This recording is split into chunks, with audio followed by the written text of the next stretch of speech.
Falcons football returns tonight, preseason week 1, and even though I am the Grinch of preseason and do not believe football is back until the regular season gets underway, we're going to be live on the channel for a Falcons watch party, so come hang out with us in a little bit. 30 minutes before kickoff is when we'll kick things off here, but now let's talk about JuJu Smith-Schuster.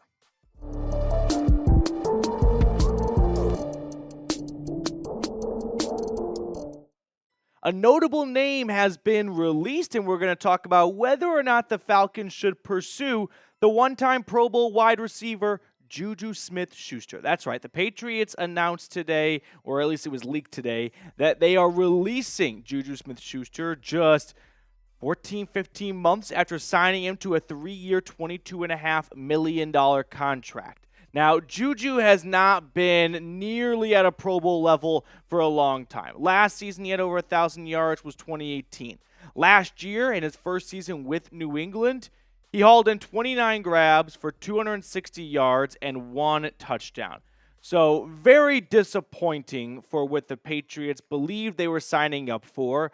Now, he was good with the Kansas City Chiefs before that, but he also had Patrick Mahomes as his quarterback. So I sure hope he can get to nearly 1,000 yards as a team's number one option when Mahomes is the quarterback. But you can look at JuJu's stats from his first 2 years in the league compared to his last 5 years in the NFL. I mean, he's played in twice the amount of games in the last 5 years since his first 2 years. And in that time span, he's got just 400 more yards and 2 more touchdowns despite playing 30 more games.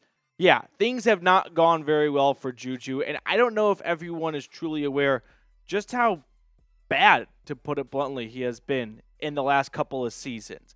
But the Falcons could use another set of hands in the wide receiver room, especially with Rondale Moore unfortunately being lost for the season after suffering a kind of a gruesome lower leg injury in the padded joint practice with the Miami Dolphins earlier this week. So I understand how people could connect the dots and go, wow, the Falcons lost Rondale Moore, JuJu's released. How about his old wide receiver coach, Ike Hilliard, being on the Falcons coaching staff now when the two were together in Pittsburgh for some good seasons? There are a lot of dots being connected here.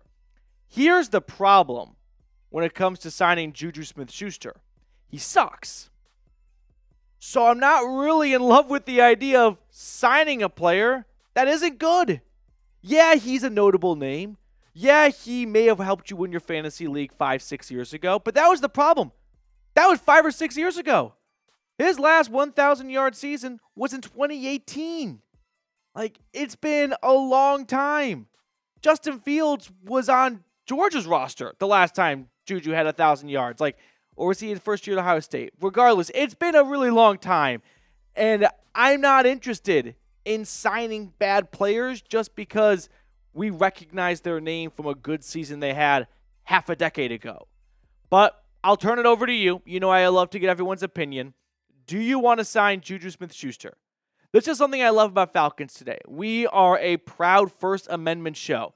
You may hate me, you may tolerate me, you may love me, but at least I'm always going to let you guys have a voice in the comment section and listen to what you have to say.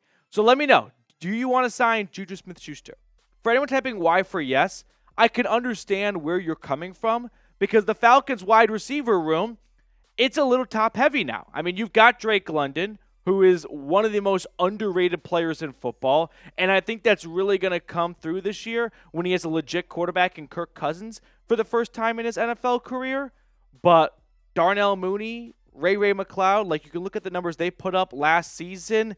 I mean, Ray McCloud has been primarily just a special teamer, and now he's kind of tossed into a much larger role than that, and a role that I'm not sold he is ready for. And it's not that he's a bad player, but he's never been a legit third option in an offense that's going to pass the ball a lot. You didn't sign Kirk Cousins to $180 million to have him be a handoff king. You signed him to that big contract because you think he can be the engine of a pass-happy offense. So with that in mind, you better have some good receivers for him to throw to. And it's not that they're bad receivers, but it's just that they're not receivers outside of Drake London and Darnell Mooney, who last year was a little bit underwhelming, and I think that's safe to say, sub-500-yard season. are maybe primed to be focal points of a very pass-centric offense. That is where my concern kicks in. Like, do you have the personnel for what you want to do offensively? And sure, JuJu is a name, and he's probably better than some of the UDFAs and bottom-of-the-barrel guys on this depth chart, but I'm not even sold on that, actually. Like, there's a little bit of hesitation in my voice when I say that. So, sure, you might recognize him, but I'm not rushing to the altar to get JuJu Smith-Schuster to Atlanta. If it happens, cool, I guess, but I don't think he's going to make or break anything. But I could see the vantage point of what I've been preaching is Falcons need help at wide receiver. There's somewhat of a proven receiver on the market. They should go get him. I won't push back on that too hard, but I will caution you to not rush to that conclusion just because he had one good year in 2018. All right, before we let you guys get on out of here, since the first preseason game is tonight, I want to run through 5 things for you guys to watch for during our watch party together. Number 5, how about just all the rookies in general? Like, this is our first opportunity to really check out this rookie class, and I don't want anyone making, vast or big conclusions out of the first preseason game, but I'm excited to see what guys like Rukaroro and Braylon Trice and Brandon Dorless, players that the Falcons are going to be leaning on a lot in their rookie season, what they can do against this Miami offensive line. So, with that coming in at number 5, at number 4, I want to check out some special teams. Like, not Younghoe Koo so much, but how about the new kick return rule? Like, what is that going to look like? How is Atlanta going to set up for that? How are they going to adapt to this? Are they going to be a reactionary team to the new kickoff rule? Or are they going to be proactive and be at the front of the pack when it comes to innovative ways to maximize the new rule and everything that it surrounds? So I'm excited to see that for the first time unveiled for Falcons football. At number 3, kind of piggybacking a little bit off of number 5, just the defensive line in general. Raheem Morris said that some starters are going to play. I think everyone but Grady Jarrett on that defensive line, and David Onyemata, I suppose. But we should see a healthy dosage of Zach Harrison, James Smith-Williams, Eddie Goldman, Kentavious Street. Like, guys that are going to be key members in a rotation that's not going to be one of the most intimidating defensive lines in terms of, superstar power, big draft picks being used on those players, huge contracts being given out, but physical, mean, nasty guys. Like, that's where their intimidation is going to come in. Not from their Madden rating, but from what they do on the line of scrimmage. So I'm excited to see this defensive line. Number 2, how about the cornerback battle between Mike Hughes and Clark Phillips? And then in the safety room, DeMarco Hellams and Richie Grant. I think these first 2 preseason games are going to be very key for those guys battling for a starting role. My suspicion is after 2 preseason games and a whole bunch of training camp practices, I would hope that the Falcons have a pretty good idea at the best starting combination. And so week 3 of the preseason will either be like a dress rehearsal or it'll be hey, we're going to shut down all the starters. We don't want anyone getting injured before week 1 against the Steelers. But I'm still excited to see these DBs duke it out for a starting job in the first preseason game. And then number 1, without a doubt, it's Michael Penix. How could he not be at the top of everyone's list of what to watch for? Even Dolphins fans should be more interested in watching Michael Penix than anything they have going on their end. But Michael Penix will make his Falcons debut. I think we're going to see a